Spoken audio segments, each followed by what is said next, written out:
Economia é Fácil, versão reduzida. Apresentação, Almir Cesar Filho. Muito bom dia, meu amigo Almir Cesar Filho. Bom dia, meu amigo Antônio de Pádua Figueiredo. Bom dia, meus amigos e amigas ouvintes da Web Rádio Censura Livre, acompanhando o boletim Censura Livre, das 8 às 10 da manhã. Sou Almir Cesar Filho, trazendo sempre um pedacinho do Economia Fácil, ou Economia Fácil versão reduzida, comentando os destaques do noticiário econômico do dia, uma perspectiva do trabalhador, da trabalhadora, tentando explicá-los, né? Também uma discussão buscando os nossos interesses, né, Antônio? É com você aí no estúdio. Pode apresentar o destaque para a gente começar. Recessão de 2015 e 2016 foi pior que década perdida. Política de reduzir os investimentos públicos prejudica recuperação. Por favor, Almir. Então, Antônio, esse título que nós separamos para comentar hoje se refere a duas matérias diferentes, de duas pesquisas que foram divulgadas ontem e anteontem.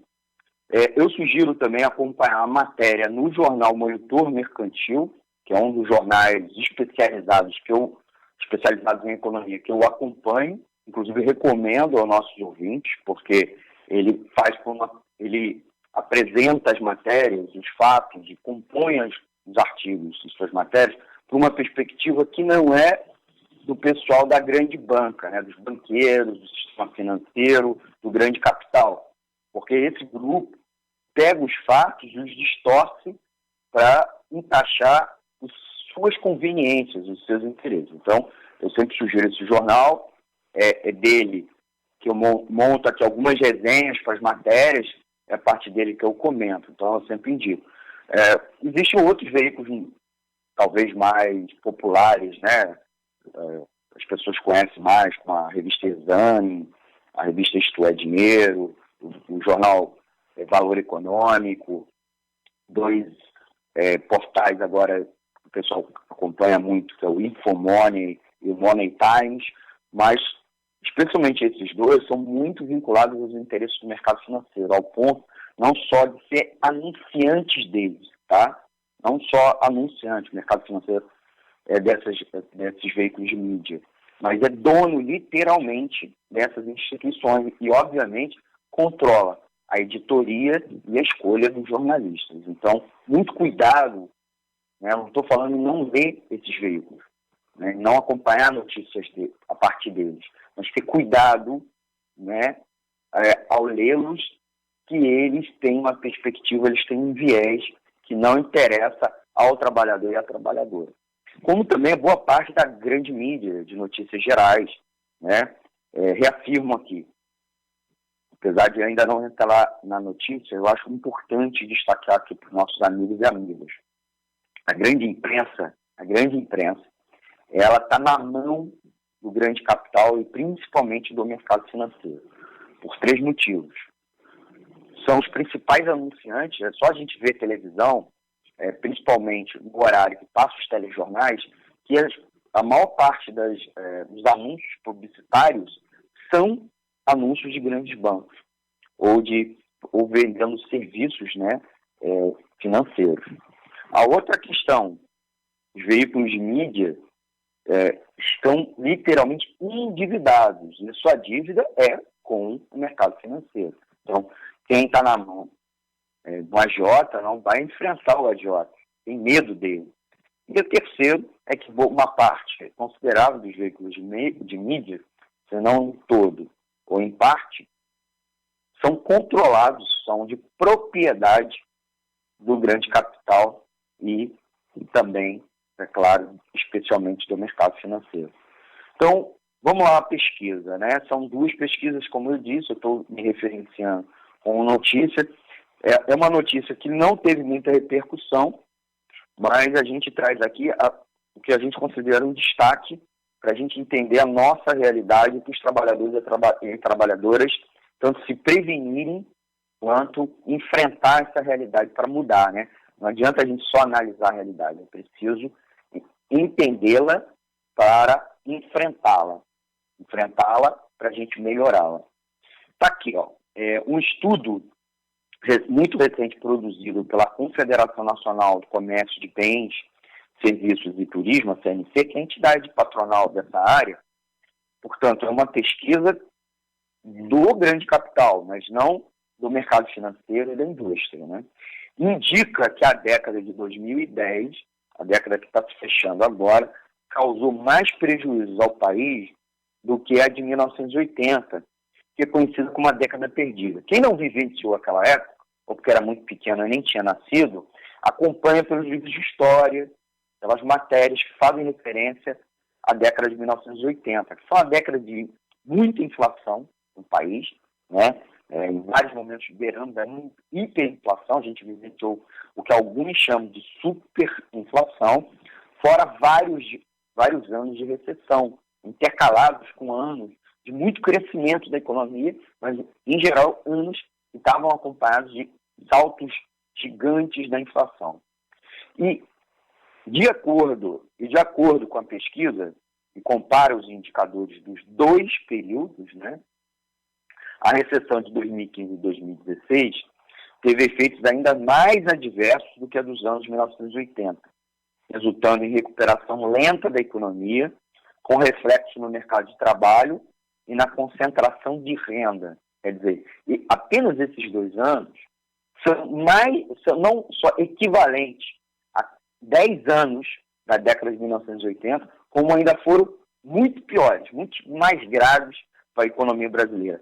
Tanto o mercado de trabalho, um desemprego gigantesco, um crescimento ainda maior da informalidade, da subocupação, né, que a gente já explicou aqui o que é tanto trabalho informal sobre a chamada subocupação, como também deteriorização do valor dos salários, tanto salários médios quanto os salários médios nominais. Então, os salários no Brasil não caíram não só em termos de inflação e poder de compra, mas também o valor deles ali no contra-cheque, no orelite. Como também na concentração de renda, né? Nós, apesar de 20 anos de desconcentração de renda, e especialmente nos anos 2000, tivemos um grande retrocesso, especialmente nesses 2 anos e nos anos subsequentes, né? A gente ainda está vivendo esse período, né, ainda maior sobre o impacto no mercado de trabalho e na concentração de renda, mesmo que a economia passe por uma recuperação, mas ela é lenta e muito pequena.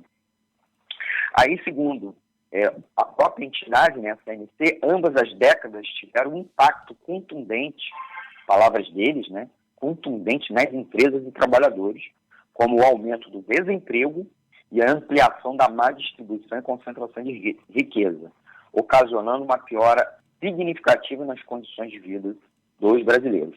É o que afirma o presidente da CNC, o José Roberto Tadros.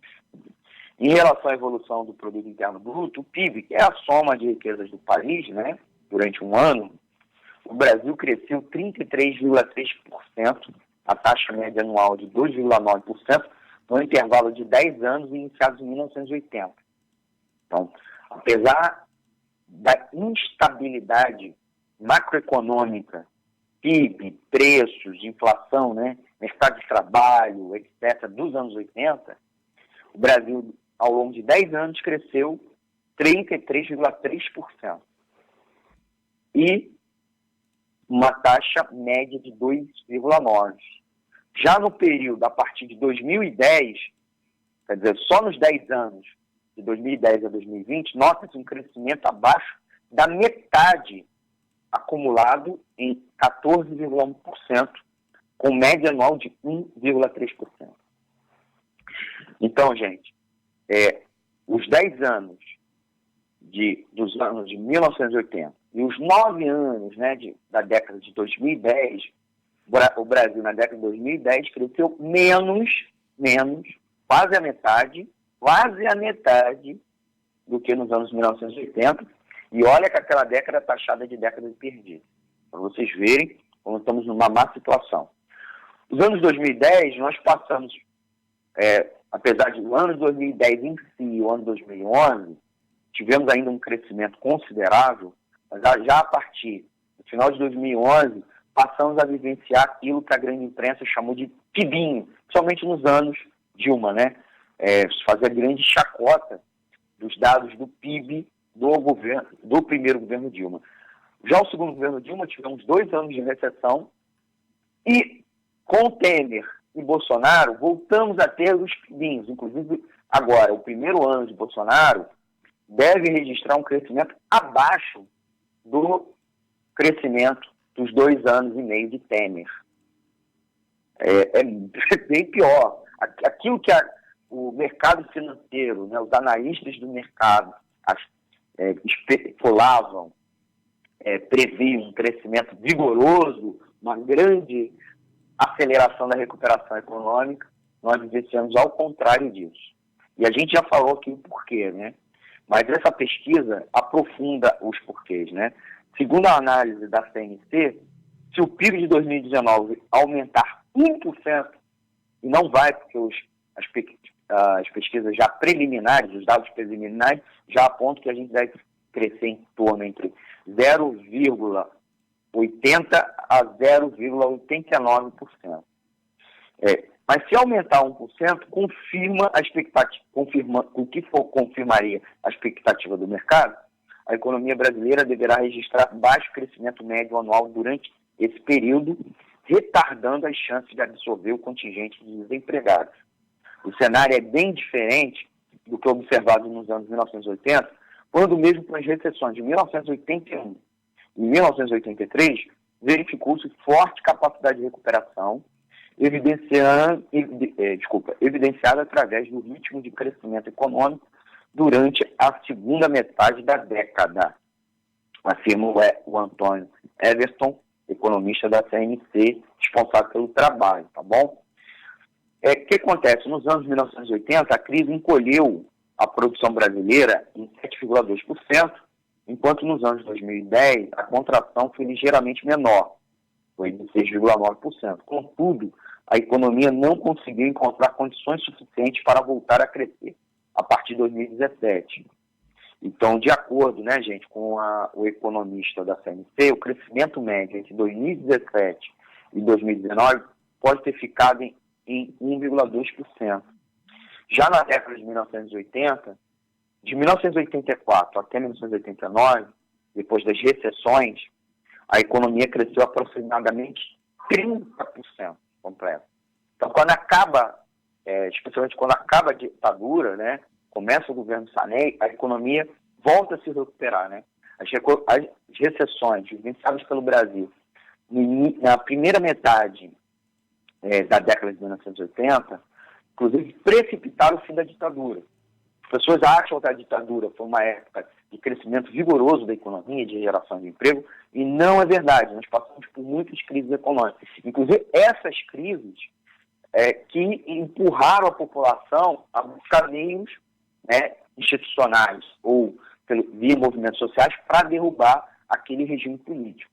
E a ditadura ainda entregou o país com grande inflação, que o governo Sarney não conseguiu resolver, né? Ele só foi começar a diminuir a partir do governo Fernando Henrique Cardoso, certo? Com a política, com as chamadas políticas neoliberais, né? Já iniciadas com Collor, mas aprofundadas com Itamar e especialmente com o FHC, né? Que ele faz um ajuste macroeconômico.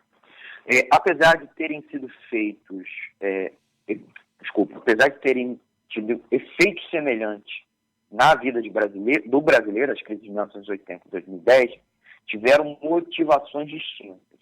E aí que é o ponto para a gente já começar a concluir nossa análise. A primeira aconteceu em decorrência da vulnerabilidade do país frente ao pagamento da dívida externa. Uma dívida externa que a ditadura cresceu em quase 10 vezes, o que gerou volatilidade cambial e inflação elevada, né? Então tínhamos um problema muito grande no câmbio e no balanço de pagamentos, que obrigava o governo a custear a dívida externa, gerando, através de emissão monetária, gerando crédito artificial na nossa economia, o que acabava alimentando aqui dentro uma ciranda financeira, como também a própria inflação. Já a última, a das décadas de 2010, apesar de não apresentar desequilíbrio no balanço de pagamentos, deveu-se aos ajustes financeiros no setor público. O que é ajuste financeiro? O governo começou a fazer redução dos gastos e dos investimentos públicos, principalmente a partir da segunda metade da década, né? A partir de 2015, né? A Dilma faz o que a gente chama de estelionato eleitoral e Temer aprofunda os cortes de gastos públicos, e já com Bolsonaro e Guedes, isso dá um novo salto.